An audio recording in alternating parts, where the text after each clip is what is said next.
Brad, your club and your home opener did a pretty good job the first 25, 30 minutes of controlling the pace with tempo.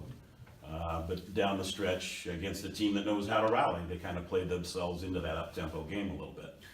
Well, we talked about controlling the tempo and the flow. That's the exact words that I used, Todd. We knew they were going to press the whole game. We talked at halftime about, a team that presses is never out of the game. Their goal is to wear you out and keep battling and hopefully be close at the end, and that's exactly what happened. Pretty difficult to win a ball game when you give up 20 offensive rebounds, 20 turnovers. That's 40 extra possessions. It's still a one-possession game. And then coupled with that is our inability to knock shots down, and coupled with that was the fact that we shot 13 free throws in the first half and shot none the second half, and that's on us. We got to attack and give a lot of credit to Cal State LA, Coach Saya. They're so athletic, and their ability to block shots as we attacked the rim. We did certainly, and we were thinking about it. And all of a sudden, I think probably had 7 blocks, 6 or 7 blocks the second half, on possessions that we should have scored on. Is this a type of game that if you learn from it during conference season, during a similar situation, I won't say it made it worthwhile, but is it something you can take from and apply to the future? Well, certainly. We just talked about, the lesson that you learn from being, 20 points up in the second half and, not finishing the job. And we got tentative and we made some poor decisions. We got sped up and we played into their hands the second half. And that's certainly something that, I have to do a better job of making sure that we make good decisions, and that, we're coming out of a timeout. We're talking about attacking the rim, and we don't do that. And it's early in the season. I love my team. I love how hard we're playing. I just think, for our fans that are, follow us, you're going to see a team that's going to compete every second, every day, every play.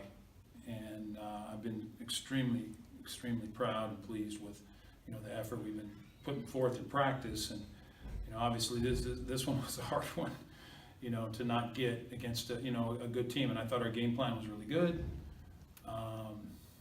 We just didn't execute it in the second half like, we did in the first. A lot of fans got their first look at Dominique Bradley tonight, a young man who averaged a double-double in the junior college ranks in Arizona last year, and he didn't disappoint coming up with a double-double tonight in his home debut. Dom's, he's a really hard-working, plays bigger than, he's probably about 6'5" and a half, and, he's tough, and he's got, some inside-outside. He's, we charted a stat in practice, or scrimmage, where he had like 9 deflections, tipping the ball on the backboard, keeping the ball alive. He didn't get the rebound, but somebody else did, and then he had probably 14 offensive rebounds in that scrimmage as well. So, he's super active. I like his versatile skill set. We're excited about him, and we're excited about a lot of guys. This year, I think Xavier Smith is an electrifying point guard. Has the quickness that we need to have to compete in the GNAC. And obviously, we're expecting big things out of Jarrett and Cody. I was really pleased with the play of Daniel Thiessen tonight. He's made great strides, in his play, and he's going to need to be a factor for us. And I think we've got some other guys that are really it'll take them a little more time, but we're really excited about our depth, and I think you're going to see a really good team this year that is going to be a factor in the GNAC race. You can see Daniel's physicality and the changes there. The other thing that I really noticed during the stretch when you played so well was the improvement in poise for Cody Starr. Some of the passes that a year ago didn't hook up were right into hands tonight. The shots were taken with more confidence in his play. He's been playing marvelous in practice, and Cody's he's a really talented player.